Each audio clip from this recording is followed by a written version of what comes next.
Welcome, everyone, to another episode of the Scuttlebutt. I'm your host, Sean Hall, Director of Programming with the Veterans Breakfast Club. We're a nonprofit in Western PA whose mission is to create communities of listening around veterans and their stories to connect, educate, heal, and inspire. And one festival that you may not know about is the GI Film Festival San Diego. It happened at the end of May.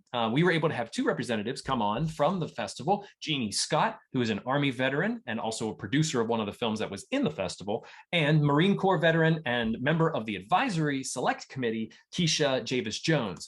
They both joined us from San Diego to talk about the festival, how long it's been around, the films that are a part of it, the types of films that you're going to see, and all of the activities, including the parties, that the festival holds. I had a great conversation with them. I hope that you enjoy it. This episode of the Scuttlebutt also sort of comes on the tail end of the Top Gun Maverick release. We get a little bit into that because Top Gun Maverick was a huge film that was released all nationwide. It's probably the only thing that myself, like as a civilian, would know about, military, like, oh, Top Gun, yeah, that's a military film. But not many people know about the GI Film Festival. So I encourage you to look in the description, click on the link for their festival, check out all of the films that they had going on. They are there every year in San Diego, and they have a version of it in New York to check out what films are being made for, by, and about veterans. So I hope you enjoyed today's episode. Keshia, thank you so much for joining the Scuttlebutt. I'd love for you to introduce yourself. Thank you, Sean, for having me here. My name is Keshia Javis-Jones. I am currently an advisory committee member with the GI Film Festival. My full-time role, I am the director of operations at a nonprofit called Workshops for Warriors. A little bit about me, I'm a 10-year combat veteran of the United States Marine Corps. And ever since I left the service, I pretty much have been supporting veteran service organizations in the San Diego area. Awesome, thank you. And Jeanne, thank you so much for joining us on the Scuttlebutt as well. I'd love for you to introduce yourself. Okay, thanks, Sean. Yeah, I am Jeanne Scott. I'm a producer with American Dream Cinema. We've had our company for 30 years.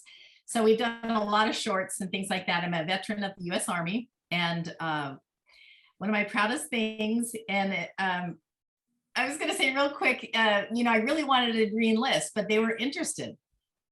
So I got out and started doing films. Not a problem. I mean, what better way to get out is to make films afterwards. I would love doing that personally. But diving into the GI Film Festival, I'm so happy that I came across information about this festival, though it's on the other side of the country from us. But I'd love to hear some history about the film festival for our audience. Yeah, the GI Film Festival here in San Diego has been around since 2015. It really is a platform for veterans of all different military services to share their stories through film. And it's showcased on a big screen here, and ever since the pandemic, we have also gone to a virtual platform. So it doesn't matter where you are, you can take part in the film festival. That's excellent. And it only happens once a year? Is this an annual festival?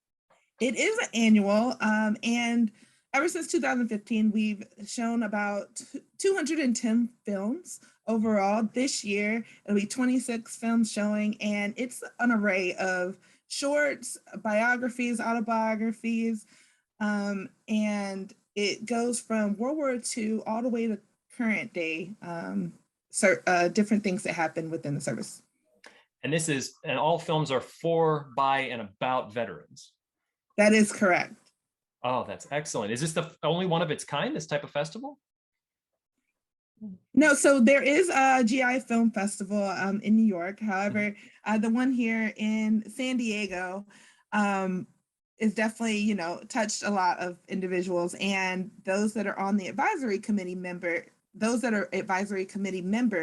are actually connected within the Southern California community through other veteran service organizations. And many of those are larger organizations like 0800 that service the nation. There's a lot of bases down there in San Diego, so it's probably a perfect place for this film festival to take place, right?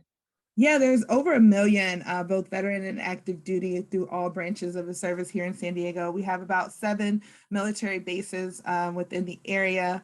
And so we encourage, everyone to get involved because it is a great way to close the divide between military service and the civilian world. Jeanne, can you talk to us about how you became involved with the film festival? Well, my husband and I have been doing short films for a long time, and we've gone to a lot of festivals around the country. And the GI Film Festival, well, is presented by KPBS for one thing, and we have been doing some work off and on here and there for KPBS, and so then we found out about the GI Film Festival, and this one I remember more films from the GI Film Festival than I do of any of the other festivals we went to. I mean, you go to the festival and it comes and goes, but the GI Film Festival has ones that just grab you, and it's a really good festival. My favorite. I was going to say that because, with VBC, a lot of what we do is storytelling, and storytelling through an in-person medium. And different episodes of the Scuttlebutt, we've talked about veterans who've come out of service and go into acting or become, painters or sculptors. What is it about filmmaking that creates such a different, exciting medium for people to be able to express themselves and tell their story?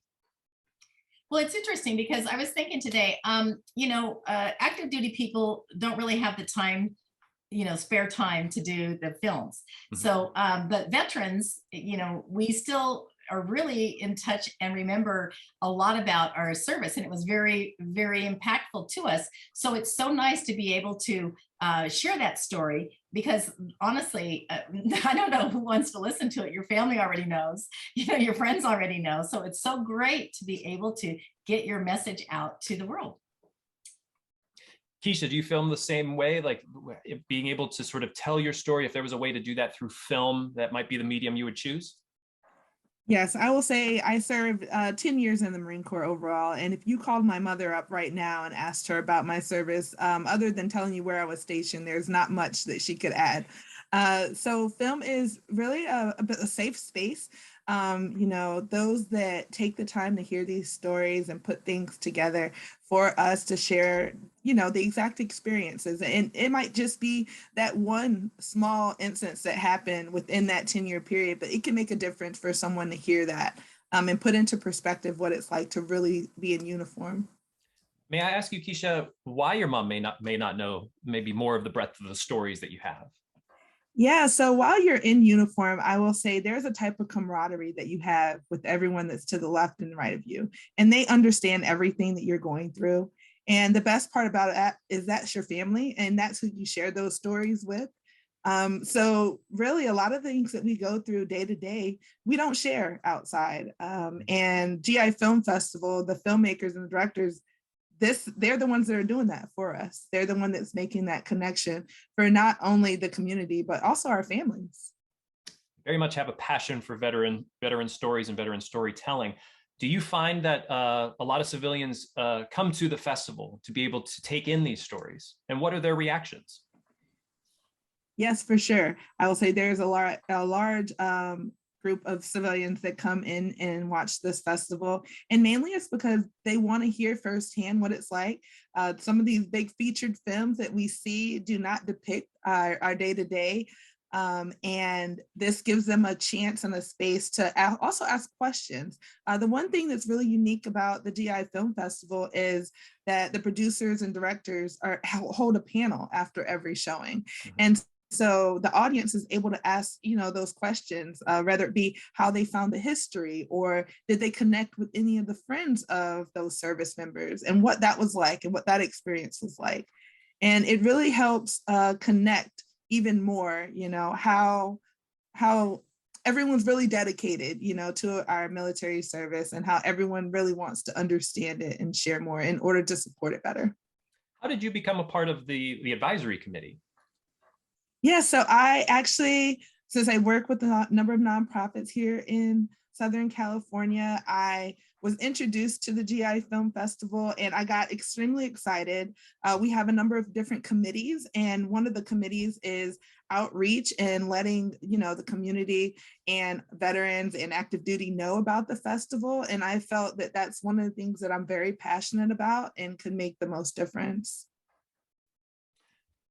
Jeanne, you're the producer of one of the films that it's being presented this year, though you've actually had different films across the years of the GI Film Festival. Can you talk a bit about the film that you have this year? Yeah, the film that we have this year, I have a little thing right here if I can just show it, My Happy Place. our films are made by the veterans. They're not, this is not a story per se about military, but, we feel that there's, you have a life as well. So it's a little bit of relief. It's not, really drama or anything like that. And we really feel that it's a good story. We hired a composer this time to lay the soundtrack. Normally we'll take it from a library, but and so we had a special song written for it and everything. So we really stepped this one up, and I'm really proud of this one over all the ones. Can you give us without doing spoilers, can you give us sort of what is the storyline? Yeah, so the story is about, it's taken place in the 60s, and we got a lot of found footage, which we were able to project on the wall. We recorded it, made it into digital, and then we started coming up with ideas. And so the crux of the story, maybe not for everyone, but for myself, is that we finally, the girl goes with her father on a road trip because her parents got divorced, and then she ends up in Disneyland. And that's like, there's just something about forgiveness and learning and accepting, and we were hoping to project that to people might appreciate that. Can I say one little thing here? One thing about the GI Film Festival is you feel so appreciated. And back in the 70s, when I was in the military, we weren't appreciated. And that's why my feelings were hurt when I didn't re-enlist, because we were impacted in females, we were impacted in my MOS. And so I was a really good soldier, and my feelings were very hurt. So anyway, so that's what I wanted to say, that so you guys didn't think I was like an undesirable individual. So, but this makes you feel appreciated. It makes you feel appreciated as a filmmaker, as a veteran, and as just a person. It's a good feeling. Jeanne, you're certainly a trailblazer. We've talked with many women who served here at the VBC over the course of, even the last, I'd say, 80 years. We have a 101-year-old who served as a Navy wave, who joins us regularly, who helped to decode Enigma. But we talk about sort of breaking ceilings and being a trailblazer, and I'm certain you certainly are that. Do you ever feel that about yourself, having served at that time? You know what? I really do. I do. Back in the 70s, I was the very last part of the Women's Army Corps, which just meant that, it wasn't all Army. So we didn't have to mix with the men. We didn't, but because it was post-Vietnam, nobody liked any of the military back then. I mean, it was kind of a thankless thing. I didn't know that. I didn't realize it, but I mean, you really felt fulfilled in being able to do your job, do it well. And it has always been something that I feel is my core, having served active duty military. So having that feeling in mind, do the films a part of the festival, do they gear towards a very glowing view of the military, or do you guys kind of get into the nitty gritty? Both. Yeah. There's both. Yeah. There's some things that you just, cringe. And then there's some really awesome things when someone's a hero, and just a lot of stuff. There's a gamut of feelings and, emotional feelings. And you remember stuff from way back when. I mean, I was thinking this morning, I was remembering about some of the silly stuff we did in basic training, which was just awesome. I think back now, oh my gosh, it was really, I enjoyed every minute of my military, and I never had any problems with any harassment or anything like that. I mean, it just was a very positive experience. That's great. Yeah, Keshia, over this year, the films that were selected, can you talk to us a bit about a few of them? Yeah, sure. So one of the ones that we showed on opening night was Dear Sirs. And so it is about a grandson who did not know about his grandfather's time in service. He knew that he served during World War II, but he didn't know that he was a prisoner of war. Mm-hmm. After he passed away, they found a number of items throughout the home, and they found out what track he went throughout Germany and where the camps that he actually stopped at. And through that, he learned who his grandfather was during that time, and he learned who his friends were. And he actually decided to take, a bike with him and his wife and go to each and every one of those camps. And he did it through film the entire time, walking through how it must have felt using letters that he had found from his grandfather to his grandmother. So that's just, one of the, deep, but yet very heartfelt. And you, like Jeannie said, one of those things that you're super proud of. Like he was never very proud of what his grandfather went through when he was, with him, because he didn't know. And Dear Sirs is definitely, a film that, could touch everyone and give everyone kind of like an insight of maybe you never know what your family member went through. Like my grandfather was in World War II, and as I was watching it, I was like, I need to dig a little bit more. So those are like exciting films, for myself, as a veteran, and having a grandfather that served that far back. He's not here to tell the story now, but maybe I should dig a little bit further. Keshia, yeah, that's an incredible piece of family history that also was very much trailblazing. What did it mean to you that he served during that time? It was a very different military. He was a part of probably a segregated division in World War II. How do you see your service coming as the military modernizes a touch? So Sean, funny enough, my grandfather always told me, you can do anything, but don't you join that military. And it was because of those hardships that he went through. He passed away when I was 14, and I joined the Marine Corps when I was 19. And as I was doing it, I was like, please forgive me. I'm doing this for you. Please forgive me. But the things that, I went through in the military are very different from his experience. And, I'm very proud of my time in service.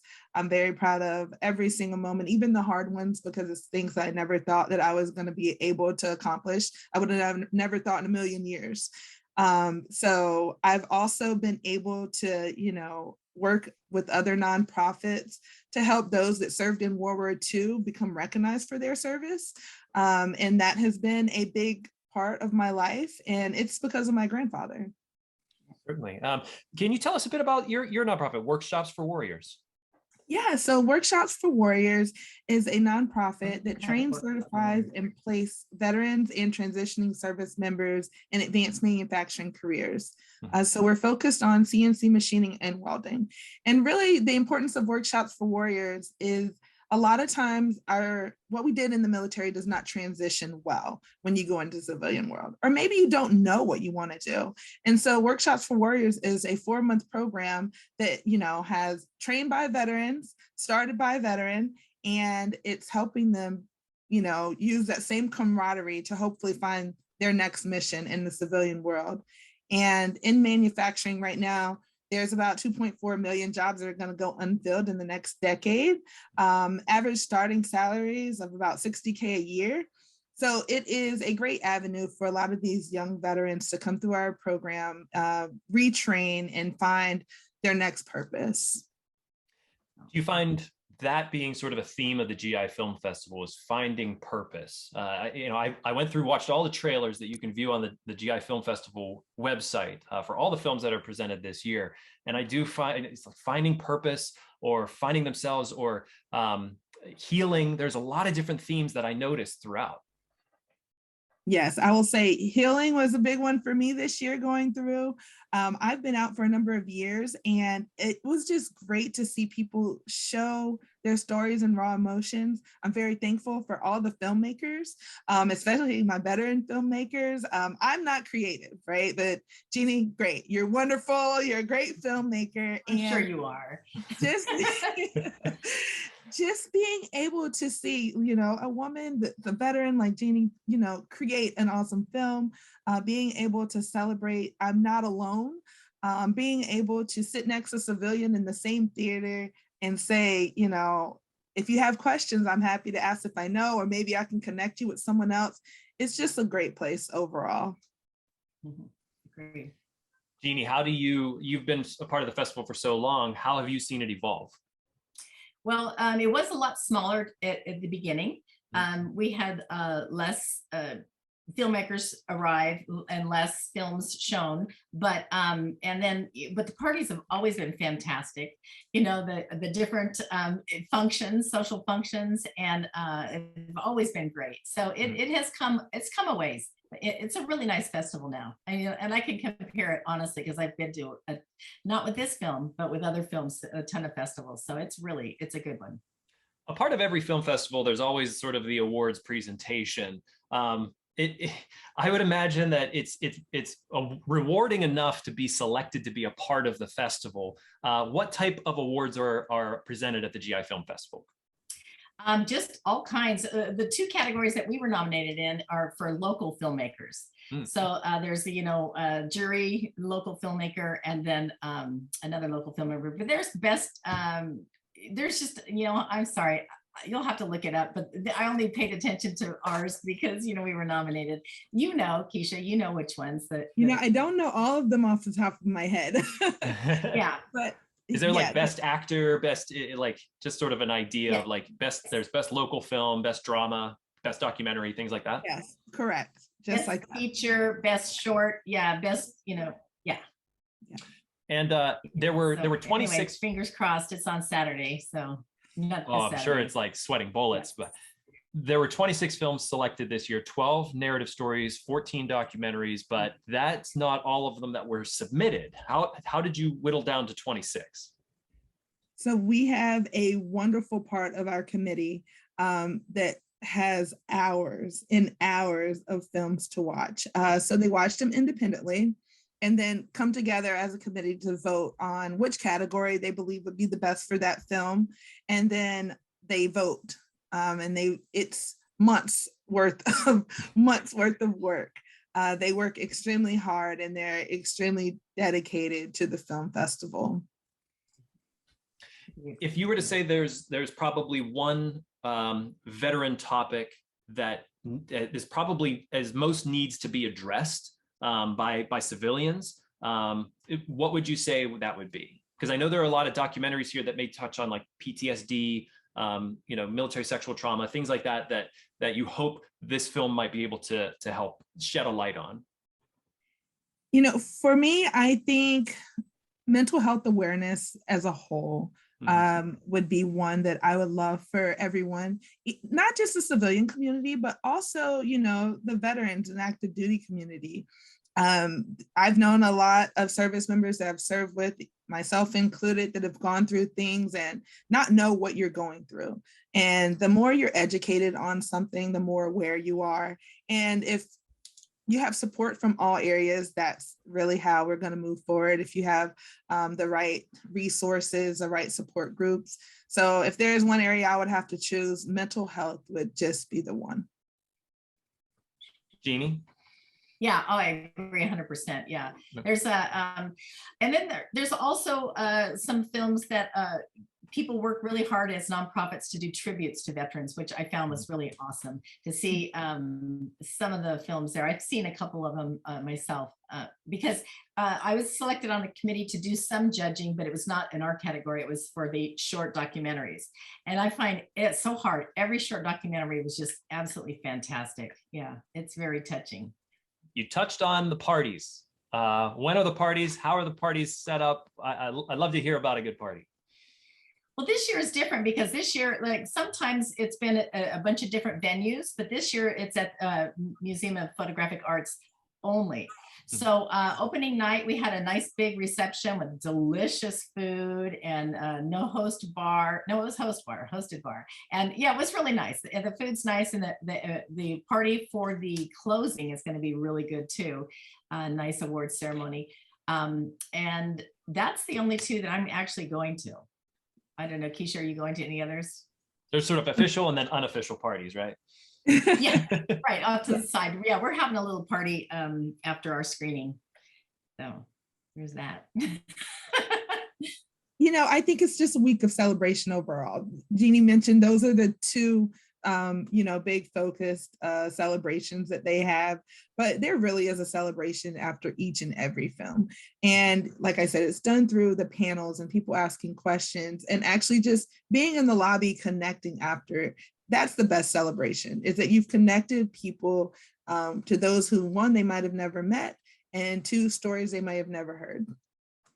And you get answered for questions. Yeah, sorry. Yeah. You guys mentioned education, which, I mean, that's also a part of the festival. This isn't just everyone getting in a room and having a good time and then watching film. There's a large bit of, there's a panel, there's like filmmaking classes, is that right? That is right. So how did that develop, and how do the filmmakers take part in that? Well, Jeannie, you done this? yeah,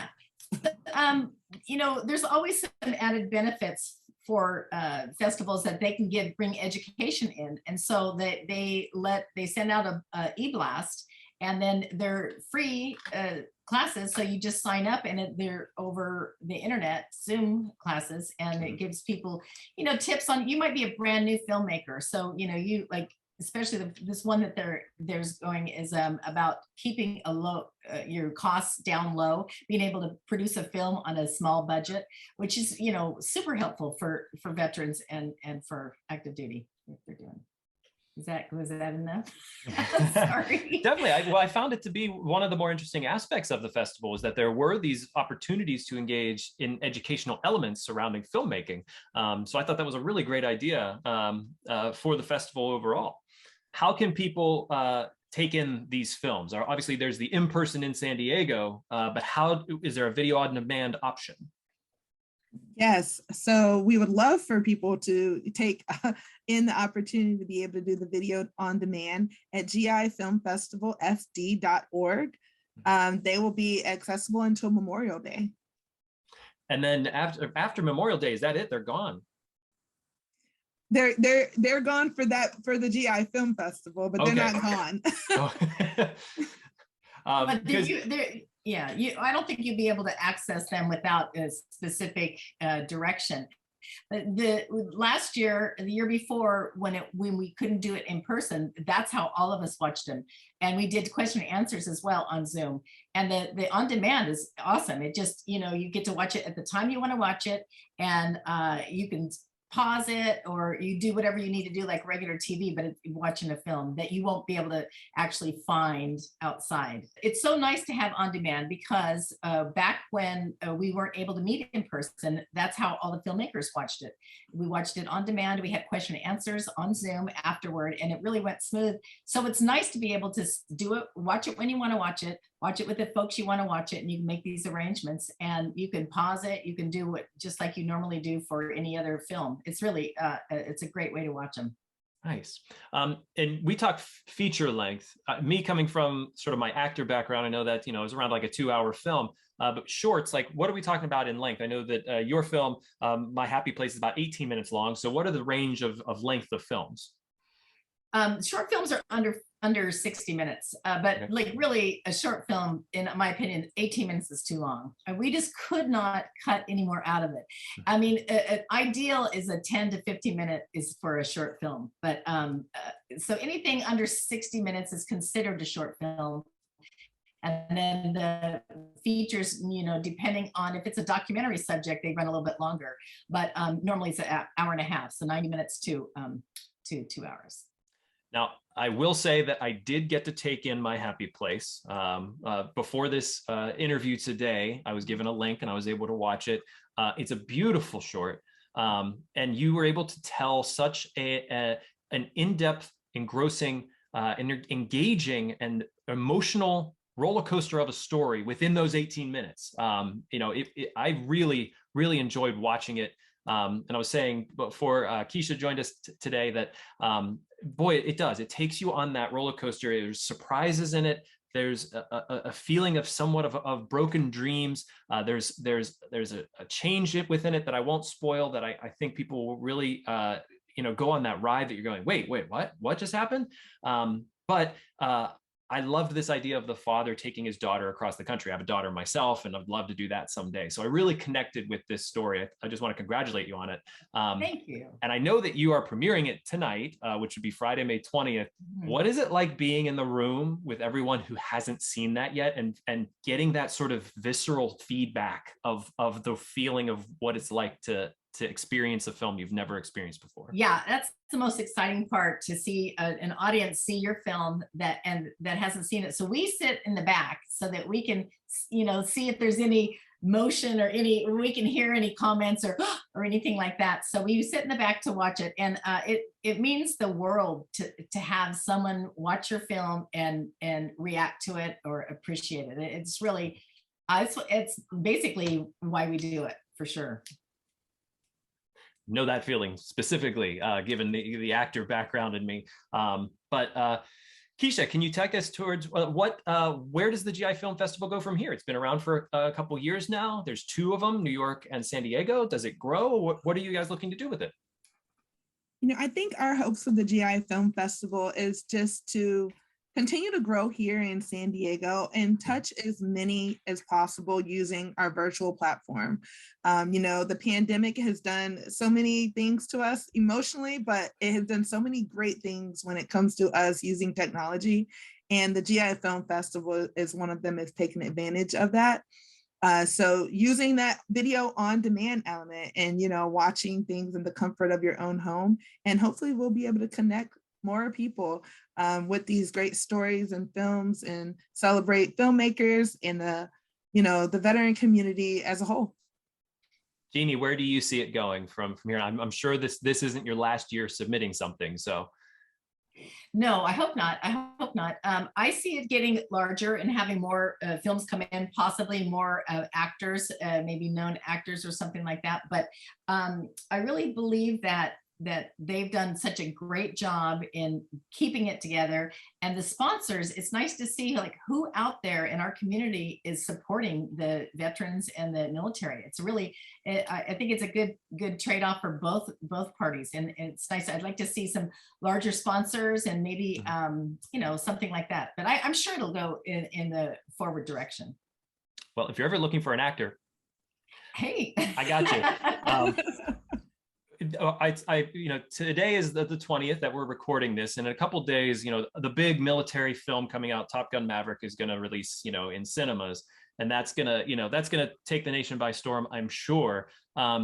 It's interesting to me because, as a civilian, I may only hear about that. That might be the only military film that I hear about is Top Gun Maverick. And it's a fictional take, obviously. There's a lot that happens in that film that doesn't happen in real life. How different is the film festival? Is it just more grounded in what those real stories are? Where the GI Film Festival is grounded is in the people, right? I think that everyone brings something, even when you're in the audience, because you're there, right? And you're supporting by being there. You're supporting the community, you're supporting the filmmakers. And I think that's really, the foundation of the GI Film Festival. It's like buying local. It's like, right. Get something, certainly whenever we hold our in-person breakfast here in Pittsburgh, you won't hear any stories like that anywhere else you go. It's really what I think I would feel if I was in person there at GI Film Festival, is like, I'm going to hear stories here that I can't hear anywhere else. And it's important that these stories be heard and told. And it's something that the stories unite us, that we always say here at BBC. Stories unite us, and every veteran has a story. So I really want to thank you both for taking the time to come on the Scuttlebutt today. We're going to get this out to our audience. We're going to include links, and hopefully they will be able to access all of the video on demand and check out a lot of the films that are going on. And best of luck for my happy place. I'm pulling for you guys. So thank you. Oh, of course. And you guys have today and tomorrow, the 21st, before the end of the festival. Any final thoughts, Keshia, before we end the program today? No, Sean, thank you so much for just taking the time to speak with us. It's supporters like you all that makes GI Film Festival possible and helps it to grow. And Jeanne, filmmakers like you for, putting in the hard work in creating, your film, your short, your documentary, whatever it might be, and submitting that to the GI Film Festival every year keeps it going. So to everyone that will hear this, thank you all so much just for taking the time. Jeanne, you as well. Love for you to have any final thoughts here. Right. Yeah. Thanks. And I would, if I could reach out to the veterans that are telling these stories, I would just thank them from the bottom of my heart, because you learn things that you had no idea what's going on. And for them to be able to open up and share it and then enlighten people, I just thank them and the festival. Excellent. Well, thank you both so much. And to our audience, please like, share, subscribe, ring the bell on YouTube. Make sure you visit the GI Film Festival website and check out everything they have going on. I hope to have you both on next year for the next GI Film Festival, and join virtually to be able to view some of the films that are going to be happening. Love to see where you guys go and how it evolves. But thank you again, and we'll hopefully talk with you on another episode of the Scuttlebutt. Thank you, Sean. Thanks, Sean. Thanks.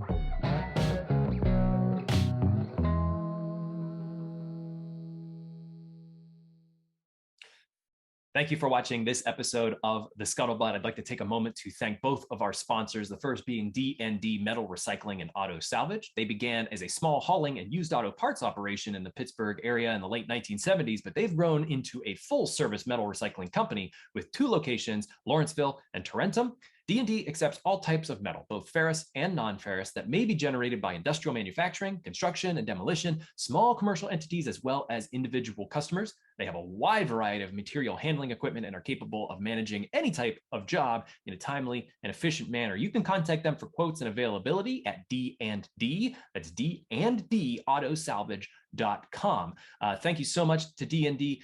They've been a sponsor for quite some time, and we really appreciate their support. The second being tobacco-free Adagio Health. They are dedicated to reducing and preventing tobacco use and to getting the word out about the hazards of smoking and secondhand smoke. They're all about health. So they want people to quit, and they have classes and nicotine replacement therapy and a popular quit line, which is the easiest number to remember ever, 1-800-QUIT-NOW. They also educate people, children especially, about tobacco use from cigarettes, cigars, pipes, chew, snuff, and other nicotine products like vaping. Finally, tobacco-free Adagio Health advocates for public and private policies that ensure healthy places to live, work, and play.